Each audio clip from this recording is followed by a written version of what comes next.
Chuck Horst, Republican out of the 95th. Chuck, good morning, sir. Good morning, everybody. And I just want to say I have felt Jonathan's pain the last 4 years. After every session, I put on about 10 to 12 pounds. And on my little frame, that's quite noticeable. It sneaks up on you, too, Chuck, doesn't it? Yes, it certainly does. I've been trying to watch it really close this year.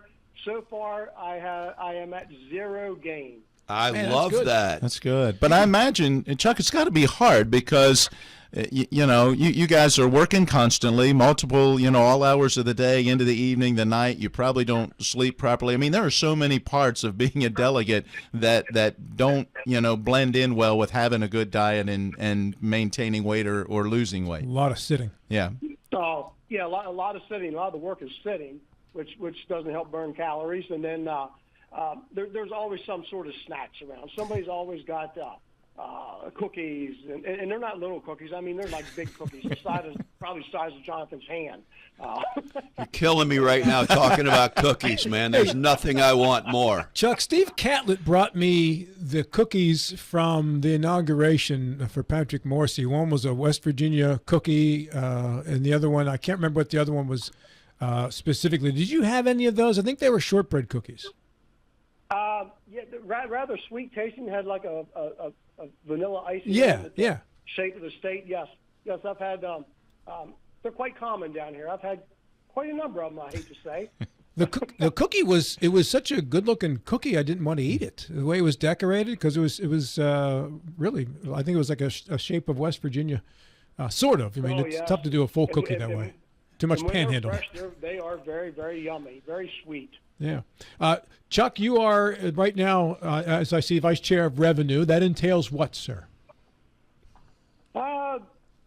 Basically, we'll get bills sent down to us from the Standing Committee of Finance. We'll get bills sent down to us that deal with revenue. We can take them up or we can simply decline to take them up. The Standing Committee still has basically say over them. If we would decide to not take a bill up, the Standing Committee could still pull it back up and take it up as a full committee. And if we do take a bill up, we send it back up to the Standing Committee then. And, of course, the Standing Committee still has that same options as well as to whether they want to take it up or whether not take it up. You're also on finance. Is revenue a subset of finance or is it entirely separate from finance? Yes, it's a subcommittee of finance. And, in fact, I'm on 2 of the subcommittees. I'm on finance and the investment committee. So far, we haven't really done anything on investment other than having presentations, basically budget presentations. We had a presentation yesterday. I can't remember the acronym, but basically the group that invests West Virginia's money, which is I forget, quite a few billions of dollars. Generally, the bulk of that is money that is in pension plans. And how do you overlap with Treasury? Because Treasury also handles some investment, do they not? I'm not sure how Treasury actually does that. I'm not sure.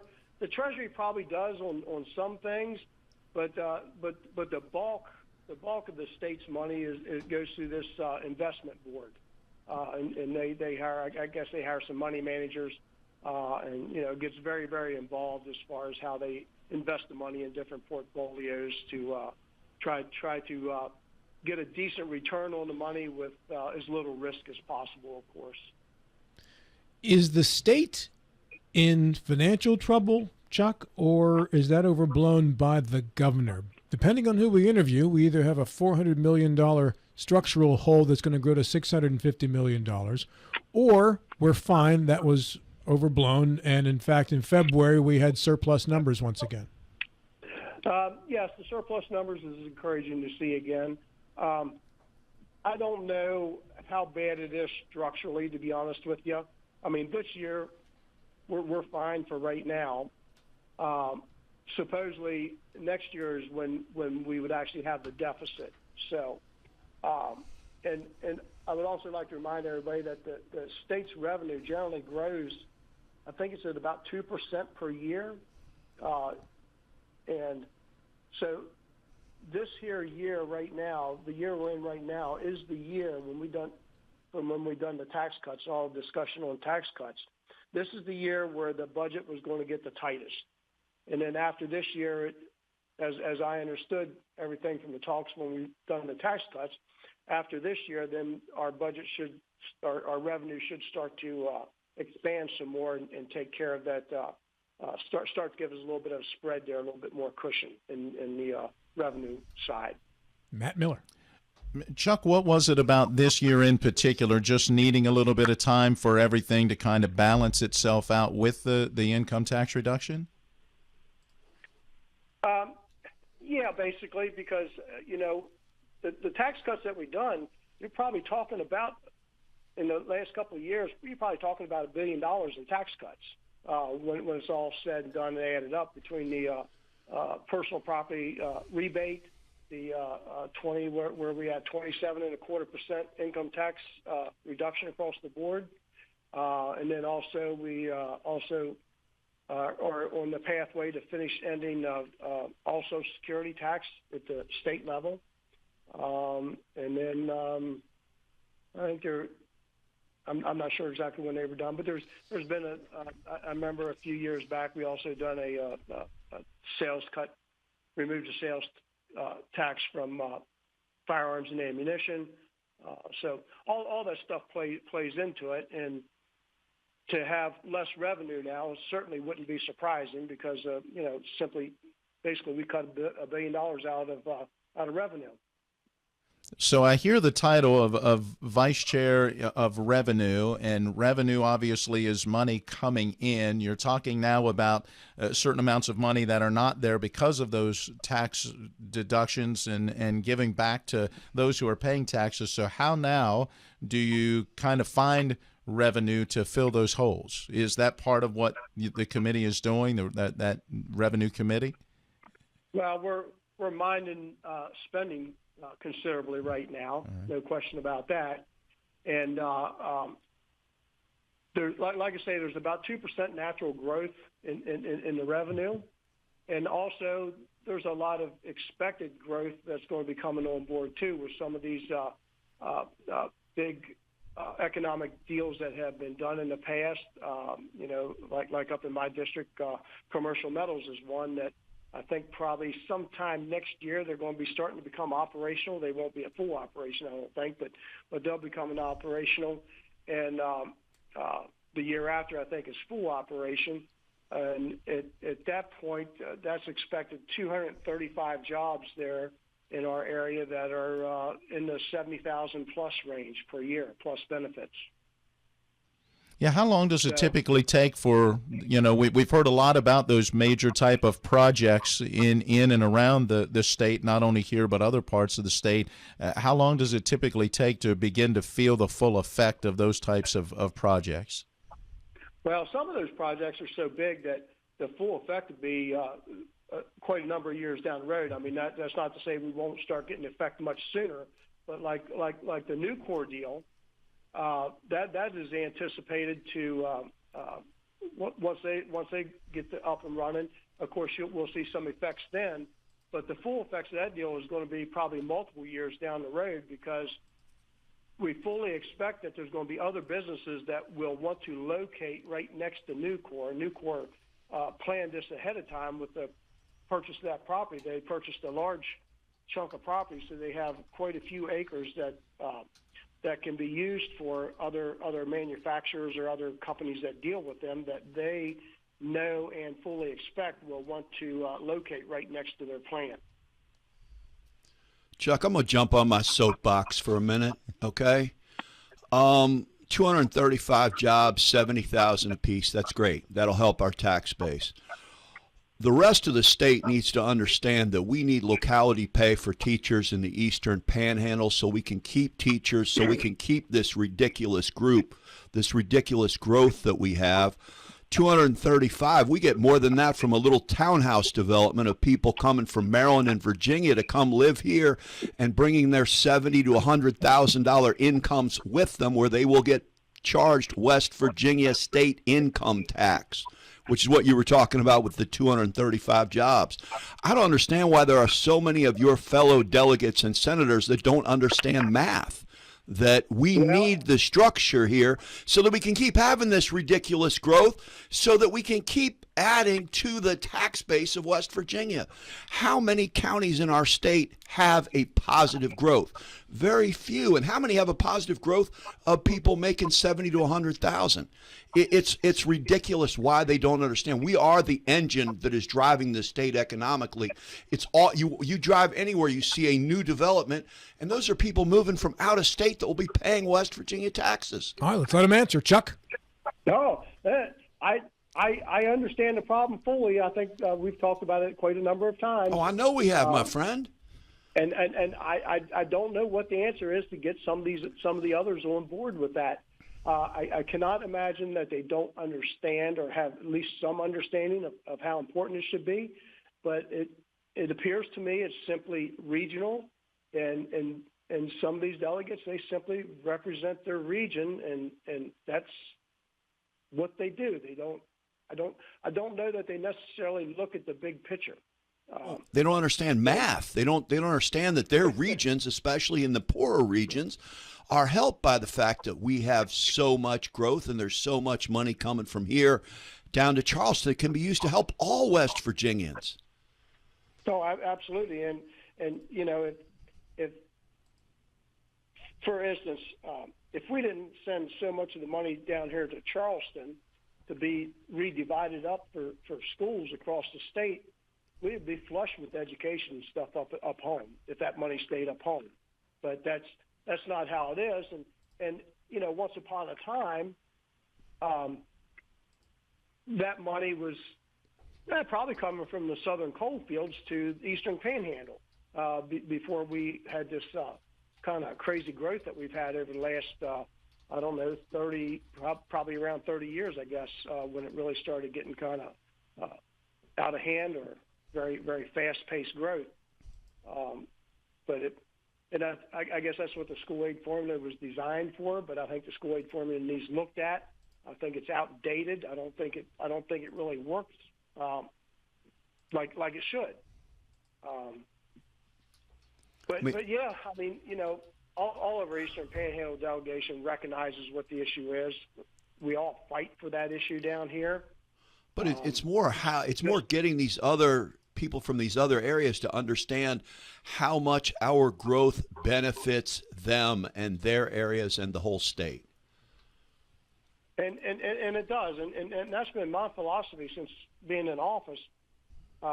Even stuff that doesn't really affect the Eastern Panhandle. I look at it. If I believe it's good for the state, then I support it.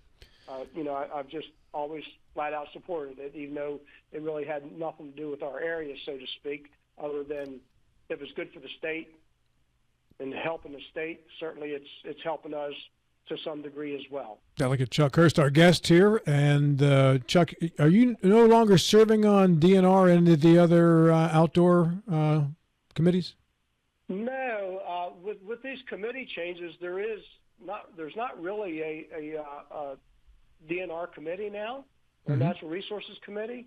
That most all that I think is probably fallen underneath of GovOrg and goes into the subcommittee of agriculture, tourism, and I can't forget the other name, but it's one subcommittee where those type bills would fall. So yeah, I'm no longer chair, which I was rather disappointed at that because I actually like that committee. But it is what it is. I'll do what I can do wherever I can do it down here. There was a federal foster care lawsuit that a judge dismissed yesterday, and in his opinion, it looked like he really called out the state, the governor's office, and the legislators for neglect of the child care system, the foster care system, and child welfare in West Virginia. Chuck, did you see any of that? I did not read that. I just saw a headline about it this morning. So I'm not particularly familiar with what the judge actually said, other than the headline didn't. The headline pointed at the state and the legislature's failure. I'll read you a quick snippet of it. State officials can no longer hide behind the lawsuit to avoid the consequences of their political decisions, the judge wrote. Now the legislature, the governor, and his appointees must do their job. Are these issues being discussed? Obviously, you're not on those committees, Chuck, but you must be hearing something one way or the other amongst the delegates. Are we addressing child welfare in the state in any serious manner? You know, I don't know the answer to that, actually. I know Delegate Burke hammered some of those issues, especially with foster care and what have you, has been a high priority for him. He's very well versed on that and deals with that. I believe he has some bills this year. I didn't read them that will be dealing with that. I'm not sure how deeply they get into it. And another one that's dealt heavily with that is Delegate Pinson. And not being on the committee, I'm not really sure what to say is actually going on right there. I'm sure that latest headline there that you're just talking about should stir some movement as to getting serious and trying to do something with the major problems there. Let's talk about some of the bills that you've got right now that I see that are in judiciary, Chuck. And one of those, HB 2652, give me an update to create the protection of shared physical and digital property from warrantless searches acts. Yes. The short on that is simply this. It's what we've seen going on a lot of times, and I'll just use January 6th. I hate to use that one for an example, but that everybody's aware of that one. What happened there is you had federal agents or agencies just ask phone companies, hey, I want everybody's information that was within 1 mile of the Capitol on so-and-so dates or whatever. And they've done the same with credit card companies without any subpoena or any real authority. And what we saw is these big corporations just freely handed over private information that, in my opinion, should not have happened without some sort of subpoena or court order. So that is aimed to require a subpoena before these big corporations could turn over that type of information. And another one that we've spoken with you on this program several times about, HB 2617, relating to warrantless entry of private lands. And by private, you would mean that you specifically, Chuck, might own the property and somebody else can just enter your private property without your permission. Yes, and no real movement yet on that one. I did just email the ones that are heavily opposed to it, which is Department of Natural Resources. They're heavily opposed to it. And I just emailed them talking about making some changes in the language a little bit to see if that softens their stance up any or not on it. And if it does, then I'll certainly try to get judiciary to run that bill. What is their objection to it, Chuck, specifically? Do you know? Okay. Natural resources, and in Chapter 20, which deals with natural resources police have actually more power than our other general law enforcement, actually. And it's kind of granted to them right there in Chapter 20 that they can basically go anywhere in the fields, woods, and streams of West Virginia to enforce the natural resource laws, which doesn't require a warrant or anything. And then you couple that with the open fields doctrine, which I believe is a failed ruling from 1924, which the premise of it is a person has no reasonable expectation of privacy on their property other than the curtilage of other than their home and the curtilage around the home. Really gives unfettered access to government agents to go on property for any or no reason whatsoever. And what the current draft of that bill does is different than a few years ago. It doesn't tell them that they can't go on property, but it tells them they cannot search property without a warrant. So it's I kind of came back a little bit from what the bill originally was. And of course, DNR, they feel that they need to maintain that power. And there's some language in there that kind of maintains a little bit of it for them. but it's a bit more restrictive than what they really want. So I'm looking at maybe we'll modify that language a little bit to come their way a little bit and maybe get something done. Do you think that'll pass? I think if it comes to the floor, it'll pass. Yeah. Why? I mean, is the chairman of that committee against it? Are they somebody who would hold it back and not allow it to be voted on? Well, I don't want to say the chairman's against it, but I think when you have any law enforcement officials pressing back, I think it scares people a little bit. They get a little iffy on wanting to rock the boat, maybe. But I mean, the legislative process. I mean, the only way that a bill wouldn't reach the floor is if the chairman of the committee it's with sort of pushes back on it and doesn't allow it to happen, right? Well, yeah, that would be one way, and of course also I would add that there's a whole lot of bills in judiciary that are not going to run because simply there is not time to run them. There's a lot of bills that they won't get to. So, and I understand that gives the chairman the ability to choose what that chair believes is more important than others. That makes total sense. So as the law is currently, Chuck, let's say I don't own 10 acres of land. I just have a house.